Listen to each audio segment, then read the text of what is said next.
Here we are with Unit 5, Lesson 16, Finding Cone Dimensions. We are going to use what we used in the last lesson, or what we learned in the last lesson, which is the volume of any cone is equal to 1/3 the area of the base times the height, or 1/3 the area of a cylinder. So when we look at this, the first part, when we talk about it, it says, for each equation, decide what value, if any, would make it true. So if we were to talk about some values with these ones, what value could you plug in to say 1/3 of something, 1/3 of the height would equal 27? In this case, there would only be one value that we could do. If we multiplied 1/3 by 3/1 multiplied by the reciprocal, we could find the value right here, 27 times 3. We could find a value that would make H correct. So we could either do 1/3, we could either divide by 1/3, or we could simply just multiply by the reciprocal of 3, and we find out H would have to be 81. That'd be the only way possible to do it. What we could look at now is that we have R squared. We could do the same thing, multiply by 3 on both sides to eliminate this fraction. And then what I would be left with is 81 is equal to R squared. As you've seen in the past, to get R by itself, we take the square root of that value. By property of equality, I have to take the square root of the other expression to find out that R is equal to 9. As I look into the next piece of this, I have to ask the question, is there any way to decide what value of A would make this true? I have the opportunity as well to go ahead and multiply by 3 on this side, but I'm going to multiply by the reciprocal times pi, which means that I'll multiply by 3 pi, and let me change the way I'm thinking about that. I'm going to be multiplying by 3 times 1/3 of pi, so that means I'm actually going to be multiplying this by 3 divided by pi, and this side 3 divided by pi, which tells me that I'm going to actually get 3 times 12 is 36, and then pi would be dividing pi. It might be easier to think about this as saying that we have the value 3 times 12 times pi divided just by pi would make this just simply 36 is equal to A. So perhaps that one got a little confusing right there, but I could think of the same thing. 12 divided by 1/3 is going to be 36, and pi divided by pi would equal to 1. I'll write this in a way that should be a little more familiar to us. And we'll go ahead and divide by 1/3 of pi and divide by 1/3 of pi, and have the understanding that 12 divided by 1/3 is 36. Pi divided by pi is 1. And so 36 would be equal to A. Now, is there a way for us to get B all by itself? In this case, I could do the exact same steps, divide by 1/3 of pi and divide by 1/3 of pi, leaving me with 36 is equal to B to the second power. And so what we have to consider with that is B needs to be by itself, so we'll take the square root of that value of B, thus making it B all by itself, because B times B is equal to B squared. And so we have to think about what value can I multiply by itself to get 36, and that value would be 6. So there are ways to be able to make sure that these values are true, and we solve just the exact same way that we have in the past using properties of equality. And now we're including that piece about taking the square root of a perfect square number. Recall that when we worked in our last lesson, in lesson 15, we learned about the formula for a cone. That formula is the volume is equal to 1/3 times pi times the radius squared times the height. We know that this little segment right here, pi times radius squared, is the area of the base. This is our big B, just in case if you ever see volume is equal to 1/3 base times height. That's our big B. Of course, the height is the distance from the top of the cone to the center of the base. And then the radius is just half the distance from the center of the base to the exterior edge. When we consider this situation, we have the volume of this cone right here with the height of 3 units and radius R, meaning it's unknown. has a total volume of 64 times pi cubic units. So this statement right here is true. The total volume is equal to 1/3 the area of the base times the radius, or excuse me, 1/3 the area of the base times 3 of the height. So the question is what does the radius of the cone have to be? There's only one value, and explain how you know. Well, since I know what these values are, I know everything except for the radius, I'm going to have to solve for that radius. So one strategy that I like to use is I like to rearrange my values here on the right, because this is simply 1/3 times pi times the radius squared times 3. And I found that if I rearrange my numbers to put them together, and I set it up so that the very last number in the set is the one that I'm looking for, I tend to do a better job of getting these values right. So my next thing, after I simplify, would be finding out 1/3 of 3 is 1 times pi times the radius squared. And what I need to do is divide off the things that are not part of the radius. So I'll divide by 1 pi, divide by 1 pi. 1 times pi is just simply pi. And then in this case, pi divided by pi is 1. So that's eliminated by the identity property, and 64 times 1 would just be 64, which is equal to r squared. And here we are back in that situation again where I need to get r all by itself. To do that, I take the square root of r to simply get r. And I take the square root of 64. I know 8 times 8 is 64, so r must be equal to 8. So I would recognize that the radius is 8. 8 units. And then explain how you know. Since I know what the height is, and I know what the volume is, since I know total volume and height,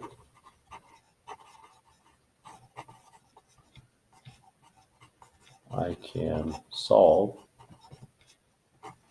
for r using properties of equality.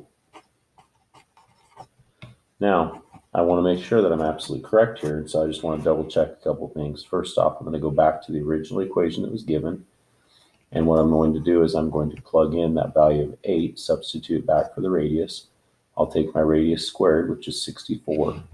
I'll go ahead and do some double checking on this, because I want to make sure that I have the right value. If r is 60, or excuse me, if r is 8, then I'll go 8 times 8. Whoops, 8 times 8 to get r by itself.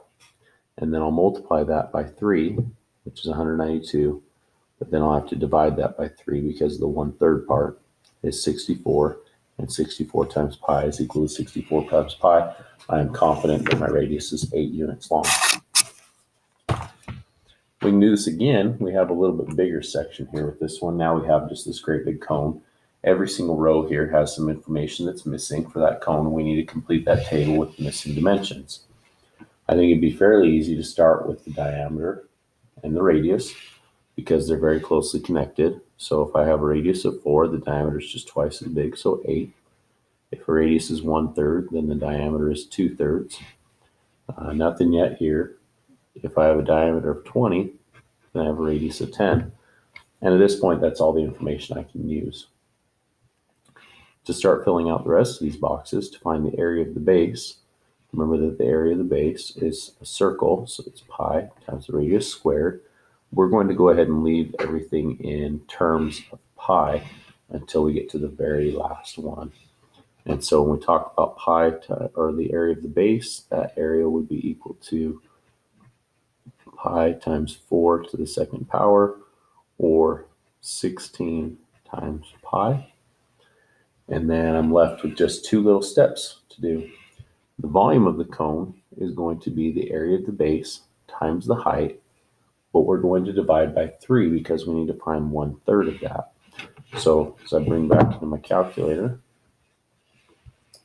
what I should recognize with this is that 16 times 3 divided by 3 should get us right back to 16. 16 times 3 is 48. And then if I divide that by 3, meaning multiplying by 1/3, I get 16. And this would be 16 times pi. And then if I knew what my units were, actually whether or not I knew what my units were, if it was out of here, it didn't list cubic units, and I'd have to say it, I'd say units to the third power. Okay, the next step, this one right here, again, this is going to be pi times the radius, 1/3 to the second power, which is going to give me 1/9 times pi. And then my next step is to take that area times the height, and then I'll divide by 3. So 6 times 1/9 is 6/9, or 2/3. And so I want to take 1/3 of 2/3, and what I get is 2/9 pi. There we go.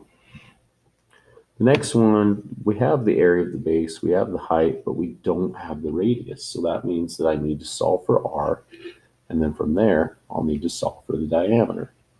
So when I set this one up, what I want to do is go like this. I know the total volume is 36 times pi is equal to 1/3 times the radius squared times pi. So I don't know what the radius is. Remember what I said in my little deal at the beginning, that I like to rearrange these pieces. I do have the height. I'll have to multiply by the height. I'll have to multiply by pi, and then I have r squared. That'll be my last thing I think of. So I have 36 times pi is equal to 1/12 pi times the radius squared. I will divide by 1/12 pi, and this side by 1/12 pi. And then what I can consider with this is that r squared is still all by itself. Pi divided by pi is 1. And now I have 36 divided by 1/12 would be the same thing as 36 times 12. Gives me 432. And from there, I want to take the square root of that. I don't know that one right off the top of my head, but if I was to guess, I'm going to say that that's going to be 22-ish. I'll take that square root. Oops, I think I hit the wrong button. Okay, so 2 square root 432. There we go.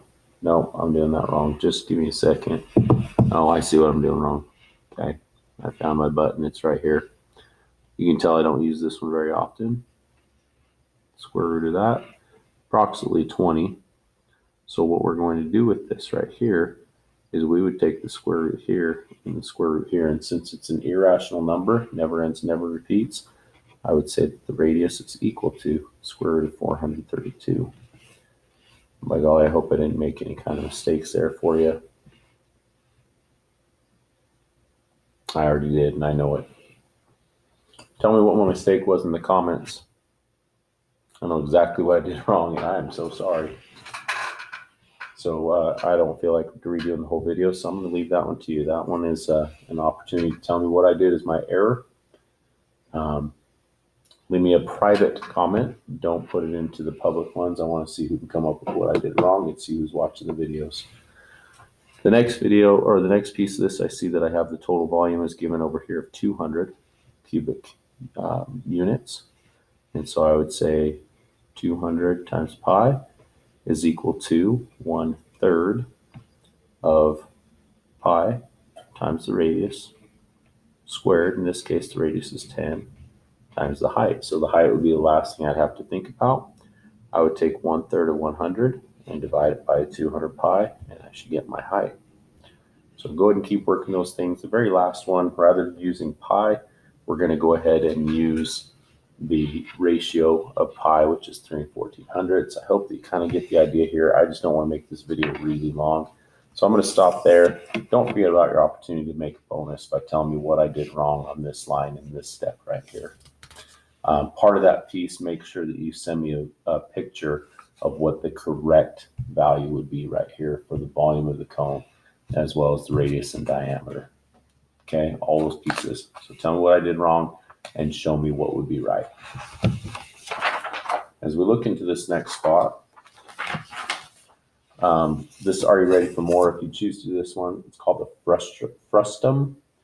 Is the result of taking a cone and slicing off a smaller cone using a cut parallel to the base. So it would look like this. Basically, it looks like a lampshade.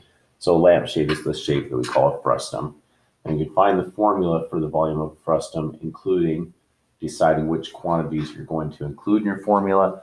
That one is completely and totally reaching above and beyond. You are very welcome to give it a try. Let me know how it goes.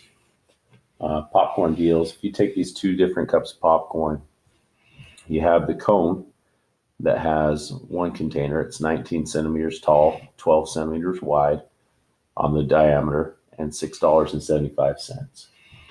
For $6.25, you can get a cylinder that's 8 centimeters wide and 15 centimeters tall. Which container is a better value? Use 3 1400ths as an approximation for pi. Well, let's talk about what our total volumes are first. Let's do the cone. We'd say that volume is equal to 1/3 times pi, which we're going to approximate to 3 1400ths, times the radius squared, which won't be 12, it'll be half that, 6 squared, times the height of 19. Since we're talking about this in terms of money, let's see what we can get with rounding everything to the nearest hundredth. We are going to take 3 1400ths times 36 times 19. Okay, multiplying all these first, and then we'll divide by 3. We get a total volume of 715 92 cubic centimeters. Okay, so that's our cone. Let's talk about the cylinder. That cylinder, the volume is going to be 3 1400ths pi times the radius, 4 squared, times the height, 15. 3 1400ths times 4 squared is 16 times 15. And we get a total volume of 753 6/10 centimeters cubed. So taking a look at the two, you get this cone right here for $6.75. And you get this cylinder for $6.25. Which one would you choose? Which one's the better value? I'd say the one with the better value is the one with more popcorn and costs less. So definitely the cylinder. If only popcorn was really that cheap at the movie theater, that'd be great. Well, that's it. That's it for the lesson summary. That's it for the lessons on cones and cylinders. As we saw with the cylinders, the volume of a cone really depends on the radius and the base and the height. When we talk about base, the big base, we also recognize that if the radius and the height are exactly the same as any cylinder, then that cone's volume is 1/3 the total volume of a cylinder of the same base and the same height. We've learned that we can find the radius or the height or the volume. The thing is, just like we learned with cylinders, as long as I know the volume and the height, or the volume and the radius, basically 2 of the 3 values, I can find the third one. And then the final thing that we talked about that might be kind of new is this piece. What happens when we see an exponent of 2? Remember that r squared is equal to r times r. And when we talk about the opposites, r to the second power, the inverse of that is the square root of r to the second power. Okay, so that's how we undo that piece to be able to get r all by itself. Thanks for tuning in. Thanks for looking at everything. You can read through this last part. Let me know if you have any questions about any of the work that we've done. And good luck on your work.